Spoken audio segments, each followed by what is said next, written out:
नमस्कार फ्रेंड्स, कैसे हैं आप सब लोग। आशा करता हूँ कि आप अपने घरों में स्वस्थ होंगे और सुरक्षित होंगे। सॉरी, थोड़ा लेट हो गए थे लेक्चर, कुछ प्रॉब्लम की वजह से बीच में राखी आ चुकी थी, उसकी वजह से। अगला जो हमारे पास था वो है समांतर क्रम संयोजन। उस दिन हमने पढ़ा था श्रेणी क्रम संयोजन, वो मैंने आपको बता दिया था। आज हम पढ़ेंगे समांतर क्रम संयोजन। आपके सामने ये चित्र दिख रहा है। इस चित्र में मैं पहले आपको अपनी लैंग्वेज में समझा देता हूँ। चित्र में हमारे पास में तीन प्रतिरोध है, एक है R1, R2 और एक है R3 है। R1, R2 और R3 जो कि क्या है, तीन प्रतिरोध है। तीनों प्रतिरोध को बैटरी द्वारा समांतर क्रम में जोड़ा गया है।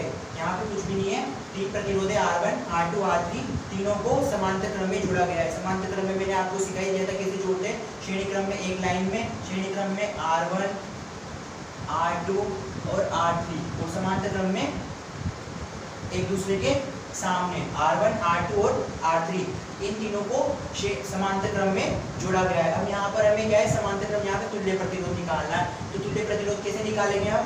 तो सबसे पहले तो समांतर क्रम की डेफिनेशन सुन लो। तो क्या होता है समांतर क्रम संयोजन?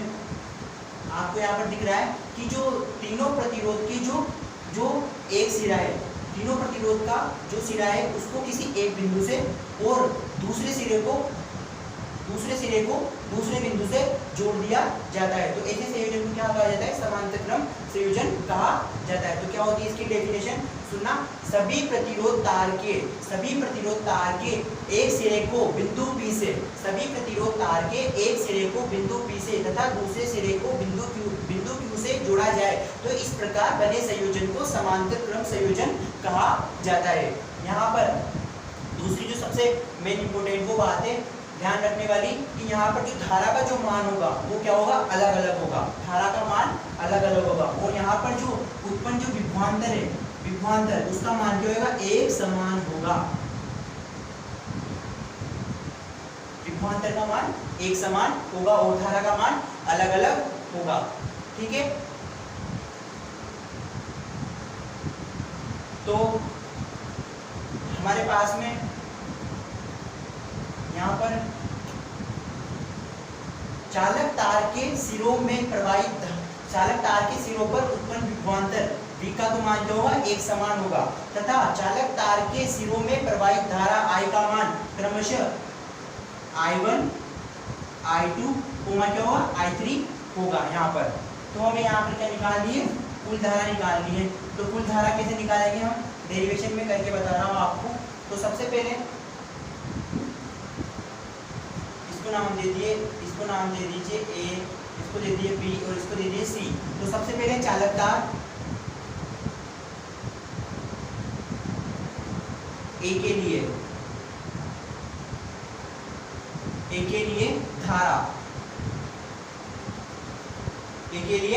धारा, तो धारा हमारे पास में यहाँ पे तीन धारा है जो क्या है? I1, I2 और एक क्या है? I3। अब यहाँ पर हम सबसे पहले ओम जी का नियम लगाएंगे। ओम का नियम,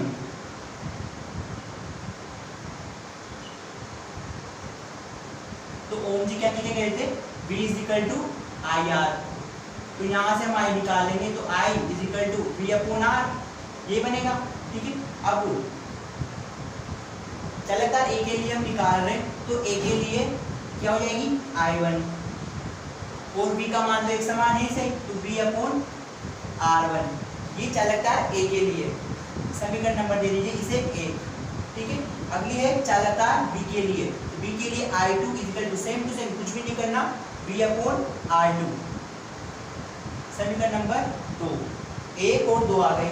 ठीक है, अगली है I3, अगले चालक तार I इसके लिए। यहाँ पर V का मान वही एक समान होगा। V का मान एक समान क्यों होगा? क्योंकि चालक तार के सिरों पर उत्पन्न विभवांतर का मान एक समान होता है समांतर क्रम संयोजन में, लेकिन धारा का मान अलग अलग I1, I2 और I3 होता है। तो V/R2 जाएगा। समीकरण नंबर 3, समीकरण 1, 2 और 3 से, समीकरण 1 और 2 से जो हमारे पास जो कुल धारा बनेगी, कुल धारा ओम जी के नियम से V = IR, तो कुल धारा जो बनेगी वो बनेगी I = I1 plus I2 plus I3, ये बनेगी कुल धारा हमारे पास में। तो I = समीकरण 1 2 3 से मान रख देंगे। तो I1 का मान है वो आया V/R1 plus V/R2 plus V/R3। ठीक है, दिख रहा है आपको? सब कुछ सेम है, कोई हमारे पास में कुछ लोचा नहीं है, कुछ भी, सब कुछ एकदम सीधा सीधा है। तो I इक्वल टू, यहाँ से हम V कॉमन ले लेंगे, 1/R1, सॉरी इसको ऐसे कैसे रख देंगे। अब हम ओम जी के नियम से जानते हैं कि V इक्वल टू क्या होता है, IR होता है, ओम जी के नियम से।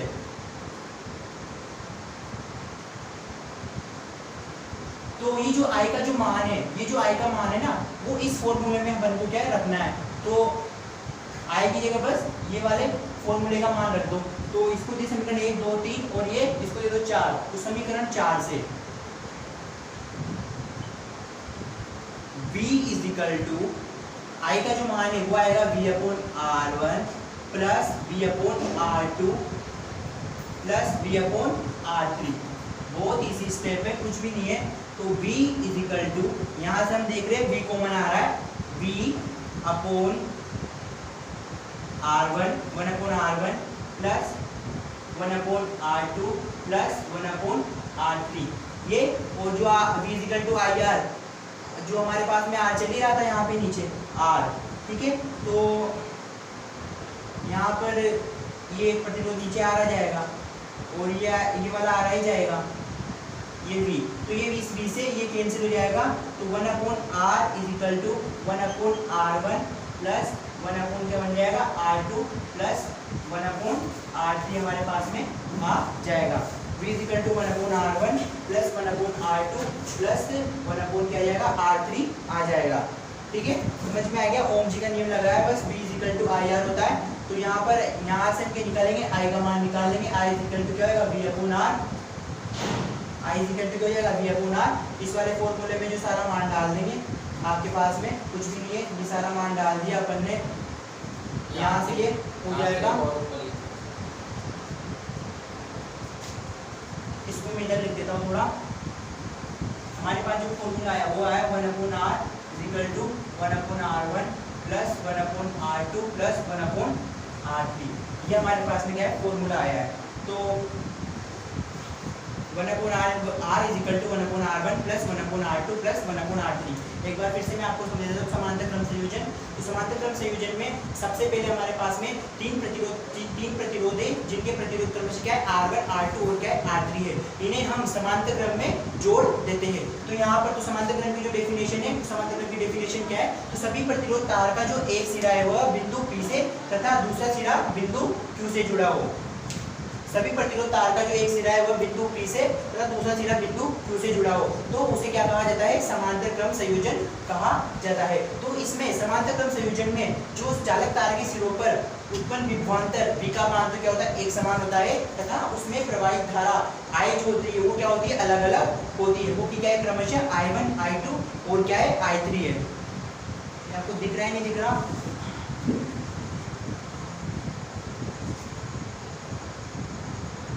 R is equal to 1/R1 plus 1/R2 plus 1 हो जाएगा R3 हो जाएगा। बस इतना सा है, सब कुछ आपके सामने है। एक बार मैं फिर से समझा देता हूँ। तो चालक तार एक के सिरों पर जो धारा उत्पन्न होगी वो क्या होगी, I1 is equal to V/R1। और चालक तार जो क्या है दूसरे चालक के तार के लिए I2 is equal to V/R2 और I3 is equal to V/R3। तीनों को बस जोड़ना है, ध्यान से देखना, जोड़ना है I1 I2 I3 V/R1 plus V/R2 plus V/R3। ठीक है, यहाँ से ओम जी का नियम लगा है, I इज इक्वल टू क्या होता है V/R। तो इसमें I इज इक्वल टू क्या है V/R है। तो यहाँ पर अब हमने क्या रख दिया, मान रख दिया। तो 1/R is equal to 1/R1 plus 1/R2 plus 1 क्या होगी R3 आ जाएगा। अतः स्पष्ट है कि स्पष्ट है कि जब किसी चालक तार को क्या समांतर क्रम में जोड़ा जाता है तो जो क्या है कुल प्रतिरोध होता है, तो कुल प्रतिरोध का जो व्युत्क्रम होता है वह अलग अलग चालक तार के प्रतिरोध के योग के व्युत्क्रम के बराबर होता है।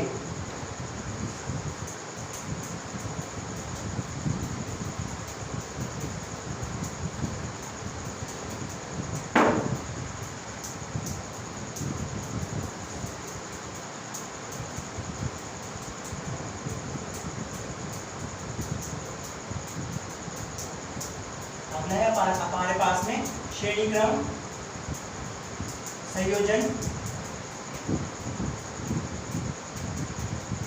व समांतर क्रम संयोजन में अंतर।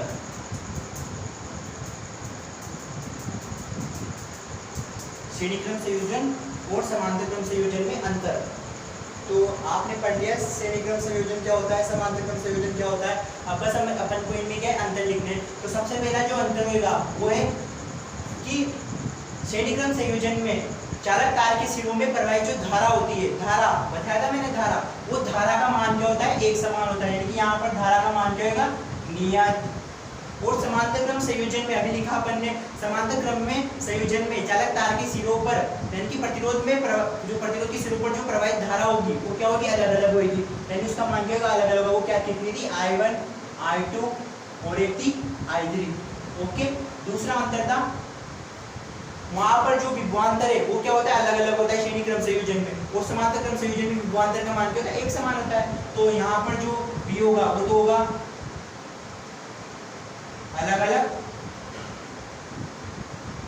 और यहाँ का जो भी होगा वो क्या होगा, एक समान। बस। तीसरा है इसका सूत्र R=R1 प्लस R2 प्लस क्या होता है, R3 होता है। और इसका सूत्र अभी अपन ने स्थापित किया 1/R=1/R1 प्लस 1/R2 प्लस क्या होता है, 1/R3 होता है। बहुत इजी है, बस तीन अंतर है भाई। I का मान तो क्या होता है, मान नियत होता है। धारा का मान क्या होता है, एक समान होता है। इसमें धारा अलग अलग होती है। और यहाँ पर विभवांतर का मान क्या होता है, अलग अलग होता है। यहाँ पर विभवांतर का मान एक समान होता है। और इसका प्रतिरोध का जो कुल तुल्य प्रतिरोध आया उसका सूत्र ये होता है, और इसका सूत्र ये होता है। आगे बात समझ में। अगला जो टॉपिक है वो है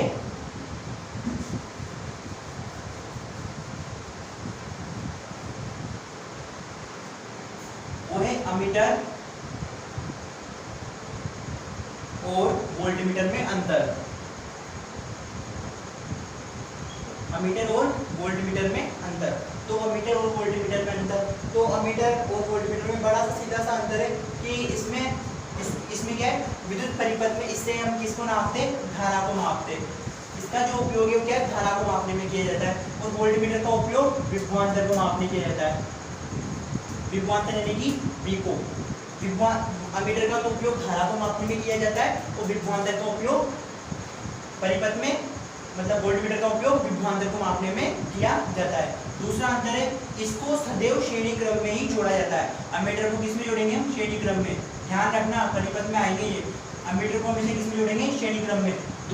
और इसको हमेशा किसमें जोड़ेंगे हम, समांतर क्रम में। तो पहला है इसका उपयोग परिपथ में धारा को मापने के लिए किया जाता है, और वोल्टमीटर का विभवांतर को मापने में के लिए किया जाता है। इसको हमेशा श्रेणी क्रम में जोड़ते हैं, और इसको हमेशा समांतर क्रम में जोड़ते हैं वोल्टमीटर को। अब कुछ क्वेश्चन कर लेते हैं थोड़े से समांतर क्रम जो कि हमारे पास पढ़ा, और संयोजन श्रेणी क्रम जो अपन ने पढ़ा उसकी क्या है, कुछ क्वेश्चन है यहाँ पे।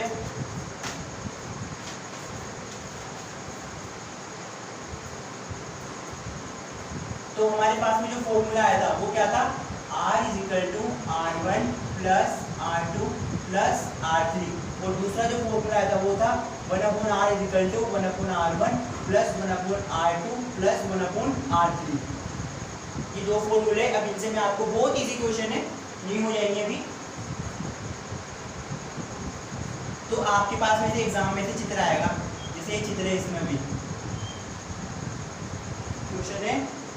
ये क्या है, 5 ओम दे रखा है, और ये दे रखा है 10 ओम, और ये दे रखा है 15 ओम। देखो अब आपको है ना इसका जो तुल्य प्रतिरोध है वो ज्ञात करना है। तो देखो ध्यान से, श्रेणी क्रम में या समांतर क्रम में। श्रेणी क्रम समांतर क्रम को कैसे पहचानोगे, मैंने बता दिया था। श्रेणी क्रम हमेशा एक लाइन पे रहेंगे, मतलब कि जो तीनों प्रतिरोध है वो हमेशा किसमें रहेंगे, एक लाइन पे रहेंगे। और समांतर क्रम में जो प्रतिरोध है जैसे वो क्या होंगे, अलग अलग लाइनों में रहेंगे। 5 ओम अगर यहाँ समांतर होता तो 10 ओम जो होता नीचे आता, और 15 ओम जो होता नीचे आता। ठीक है, तो बस कुछ भी नहीं करना, अपन को पता चल गया ये क्या है, श्रेणी क्रम संयोजन है। तो इसको नाम दे दीजिए प्रतिरोध। माना हमारे पास में प्रतिरोध है वो क्या है, R1 है, ये वाला R2 है, और ये वाला क्या है, R3 है। बस R1 है, R2 और क्या है, R3 है। तो हमारे पास में जो फॉर्मूला है वो क्या है, R=R1 plus R2 plus R3।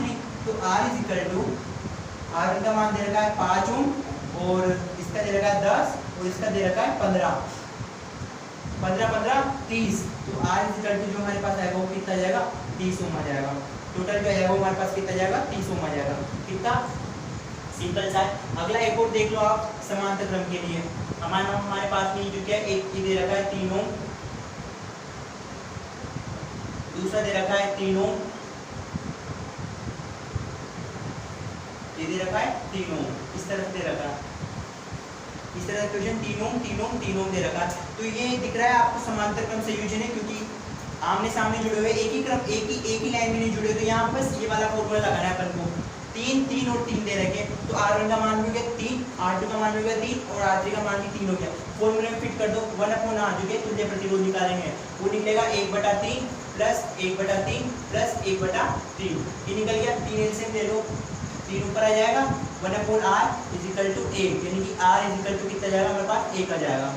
इसको व्युत्क्रम कर देना, r इज इक्वल टू 1 आ जाएगा। ये मैंने आपको 2 एग्जांपल बता दिए। एक और एग्जांपल ले लेता हूँ मैं अच्छा सा।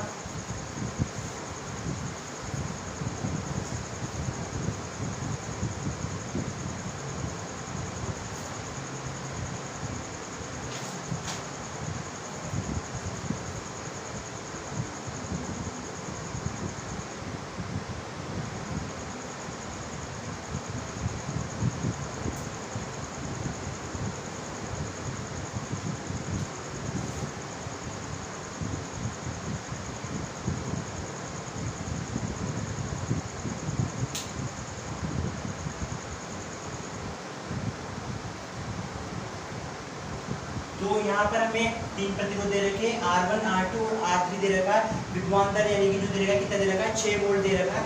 यहाँ पर अपन को क्या करना है, धारा ज्ञात करनी है। क्या करनी है, धारा ज्ञात करनी है। तो एक प्रतिरोध के लिए निकालेंगे तो आराम से निकल जाएंगे। तो सबसे पहले क्या है, इसको सोल्व कर लेते हैं श्रेणी क्रम संयोजन से। श्रेणी क्रम संयोजन से क्या होगा, R is equal to 3 ohm plus 4 ohm plus 5 ohm. तो R इज इक्वल टू 4 3 7 7 और 5 12 ओम आ गया। 12 ओम आ गया हमारे पास में। अगला जो है वो निकालना है अपन को, आई का मान निकालना है। तो ओम जी के नियम से हम जानते हैं क्या होता है, V is equal to IR होती है। तो कुल तो टोटल जो हमारे पास में आया वो प्रतिरोध कितना है 12 ओम आया है। तो यहाँ से आई निकालना है अपन को, आई तो आई इज इक्वल टू जाएगा V अपॉन R हो जाएगा। तो V का मान हमारे पास दे रखा है 6 वोल्ट और R का जो मान दे रखा है वो अपन ने निकाला 12। काट देना इसको, 0.5 एम्पियर धारा का मान आ जाएगा। कितना जाएगा, 0.5 एम्पियर धारा का मान आ जाएगा। बहुत इजी सा क्वेश्चन है। इसके अलावा हम इसमें कुल धारा जो आई है वो मतलब अलग अलग तार के लिए भी निकाल सकते हैं। विभवांतर का मान वो आप देख लेना एक बार।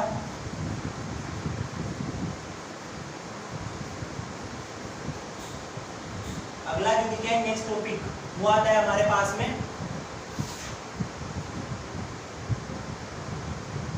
विद्युत धारा का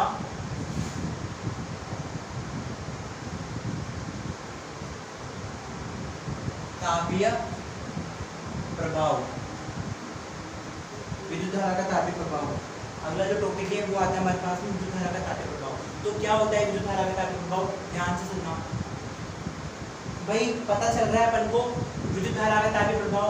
तो कोई प्रतिरोध होगा जिसमें हम क्या करेंगे, धारा प्रवाहित करेंगे। अब जैसे ही धारा प्रवाहित करेंगे तो वहाँ पर क्या होगा, गर्म होएगा। जैसे कि गर्म होएगा, जैसे कि अपन ने यहाँ पर किसी लट्टू में मतलब बल्ब में क्या है धारा प्रवाहित की। धारा प्रवाहित करने से बल्ब जला, अब जल करके क्या होगा, गर्म होएगा। तो गर्म होने से वहाँ पर क्या होगी, ऊष्मा उत्पन्न होगी। तो उसी ऊष्मा को क्या कहा जाता है, विद्युत धारा का तापीय प्रभाव कहा जाता है। तो किताब की लैंग्वेज जो सुनना वो क्या है, तो जब किसी प्रतिरोध में धारा प्रवाहित की जाती है, तो धारा प्रवाह के कारण यह गर्म होकर ऊष्मा देता है। इसे ही विद्युत धारा का तापीय प्रभाव कहा जाता है। यानी कि कुछ भी नहीं, सिंपल सी बात है। हमारे पास में एक माना कोई क्या है, प्रतिरोध है ना। इसमें अपन ने क्या दी, धारा दी आई। अब धारा आई देते ही क्या होगा, ये गर्म होएगा। गर्म होते ही क्या करेगा, ऊष्मा उत्पन्न करेगा, ऊष्मा देगा। तो ये जो ऊष्मा होती है वो क्या होती है, विद्युत धारा का तापीय प्रभाव उसे कहा जाता है। इसकी जो एग्जाम्पल है वो क्या है, विद्युत हीटर और विद्युत प्रेस। विद्युत हीटर कैसे, हमारे घरों में सर्दियों के टाइम पर विद्युत हीटर मतलब कि जो कि क्या है गर्म रखने का काम करता है घरों को। कैसे करता है, विद्युत हीटर में जब हम क्या करेंगे, धारा प्रवाहित करेंगे, तो धारा प्रवाह के कारण क्या होगा, गर्म होगा। गर्म होकर के पूरे ठंडक को क्या कर देगा, गर्म कर देगा, यानी कि वहां पर क्या करेगा, गर्म ऊष्मा देगा। तो उसी को क्या कहते हैं, विद्युत धारा का तापीय प्रभाव कहता है। विद्युत प्रेस, जिससे बच्चे खड़े कपड़ों को प्रेस करते हैं।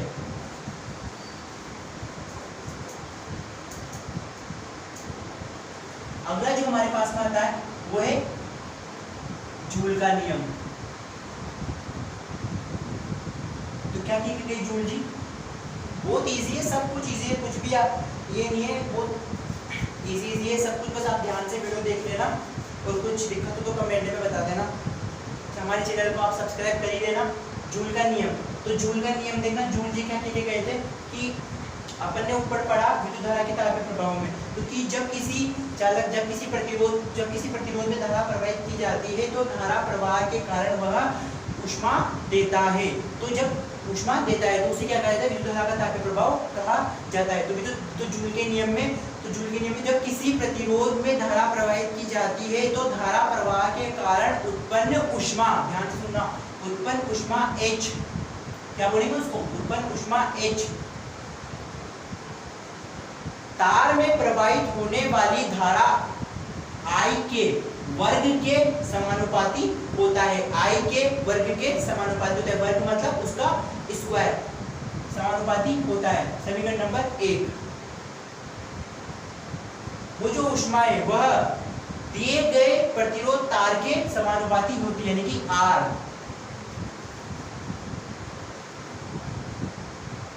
धारा प्रवाह के कारण लगे समय T के समानुपाती होती है। समीकरण 1, 2 और 3 को मिला देने पर H जो हमारे पास आएगा वो आएगा I² RT। तीनों को एक साथ लिख दो, H I² RT, क्योंकि ये क्या है, कॉमन है H, तो H यहाँ पर क्या लिख सकते हैं, I²/RT लिख सकते हैं, जो कि जूल का नियम या तापन का नियम है। क्या है, तापन का नियम, जो कि जूल का या तापन का नियम है। ये आपको समझ में आया नहीं आया, कुछ भी नहीं है इसमें। सबसे पहले जो उत्पन्न होने वाली जो ऊष्मा होगी वह तार में प्रवाहित होने वाली धारा के वर्ग के समानुपाती होगी, दिए गए प्रतिरोध R के समानुपाती होगी और धारा प्रवाह में लगे समय T के समानुपाती होगी। आपको 10th में बस थोड़ा लग रहा होगा हार्ड, ये थोड़ा हल्का, बाकी सब कुछ ठीक है। I² RT यहाँ पे लिख देंगे, H क्या हो जाएगा, I² RT हमारे पास में आ जाएगा, जिसे हम क्या कहा जाता है, तापन का नियम कहा जाता है।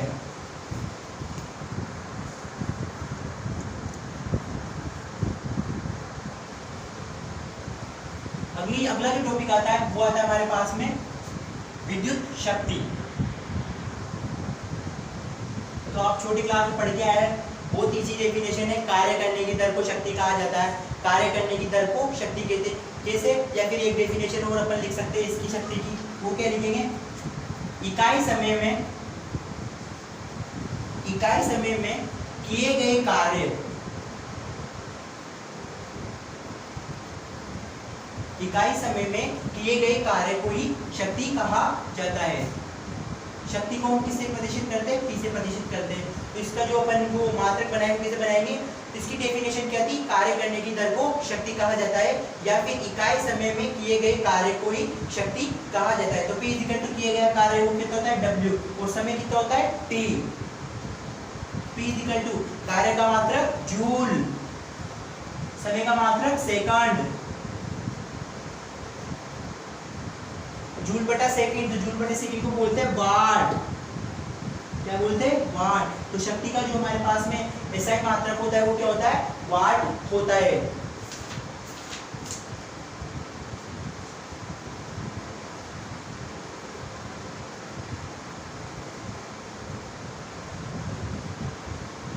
तो P = हमारे पास में क्या आया, W/T। शक्ति का जो मात्रक होता है वो क्या होता है, वाट होता है। अब शक्ति के इसके एक दो रूप लिख लेते हैं अपन, आगे क्या कर सकते हैं इसकी, इस फॉर्मूले को अपन, तो इस फॉर्मूले में देखना इसका एक और मात्रक जूल बटा सेकंड लिखेंगे अपन। जूल बटा सेकंड को क्या बोलते हैं, वाट बोलते हैं। तो हम जानते हैं I इज इक्वल टू धारा से I इज इक्वल टू क्या होता है, Q अपॉन T। और विभवांतर से हम जानते हैं V is equal to W upon क्या होता है, Q होता है। तो यहाँ से Q का मान निकाल लेंगे IT और W का मान निकाल लेंगे VQ। तो इन दोनों मानों को उठा करके समीकरण नंबर इसमें एक में डालना है अपन को। तो P is equal to W का मान क्या होगा, VQ upon T।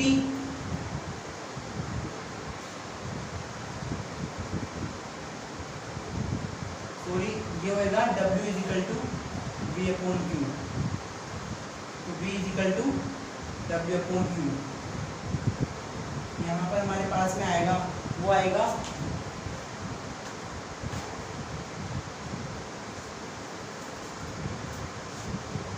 V into Q का मान होगा IT अपॉन हो जाएगा T आ जाएगा, T से T कैंसिल हो जाएगा। तो P इज इक्वल टू हो जाएगा V इंटू I और P is equal two ohm जी के नियम से V का मान रख देंगे IR इंटू I। तो P का जो मान आएगा वो आ जाएगा I स्क्वायर R। एक मान इसका ये लिख देंगे अपन, P is equal to I square R ही होता है। यहाँ पर V is equal to W upon Q होएगा, W का नाम से मान निकाल लेंगे VQ। बहुत कुछ काम की चीजें नहीं है, बस आपको ध्यान रखना है कि डायरेक्ट याद रख लेना, P इज इक्वल टू क्या होता है, I स्क्वायर R होता है।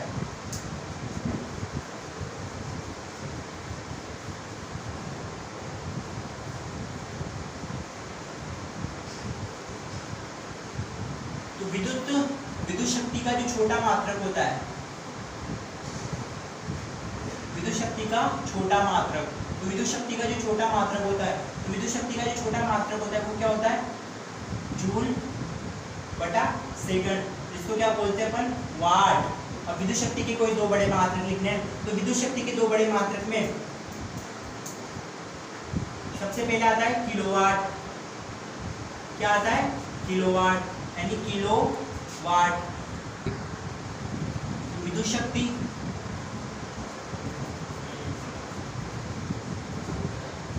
तो विद्युत शक्ति के दो जो मात्रक है, एक तो होता है सबसे छोटा वाला मात्रक वो होता है वाट बटा सेकंड, वाट अपॉन सेकंड, जिसको क्या बोलते हैं, जूल बटा सेकंड, जिसको क्या बोलते हैं, वाट बोलते हैं। जूल बटा सेकंड जिसको क्या बोलते हैं, वाट बोलते हैं। तो विद्युत शक्ति का जो दो बड़े मात्रक होता है उसमें पहला होता है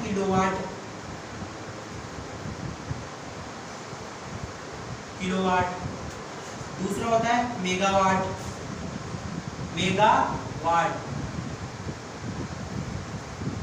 तीसरा जो सबसे बड़ा मात्रक वो होता है अश्व शक्ति। क्या होता है, अश्व शक्ति, जिसको क्या बोलेंगे अपन, H, अश्व शक्ति। पेपर में आ सकते हैं, विद्युत शक्ति के कोई दो बड़े मात्रक लिखती है, डायरेक्ट लिखा है ना, किलोवाट, मेगावाट और अश्व शक्ति। विद्युत शक्ति का छोटा मात्रक जूल बटा सेकंड यानी कि वाट।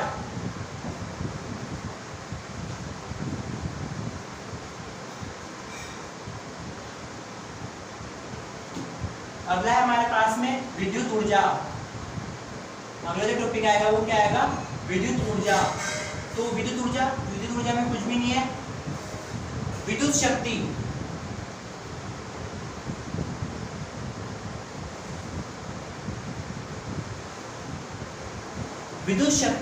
और समय के गुणनफल को ही विद्युत ऊर्जा यानी कि E कहा जाता है। विद्युत शक्ति और समय के गुणनफल को ही विद्युत ऊर्जा यानी कि E कहा जाता है, यानी E is equal to P into T।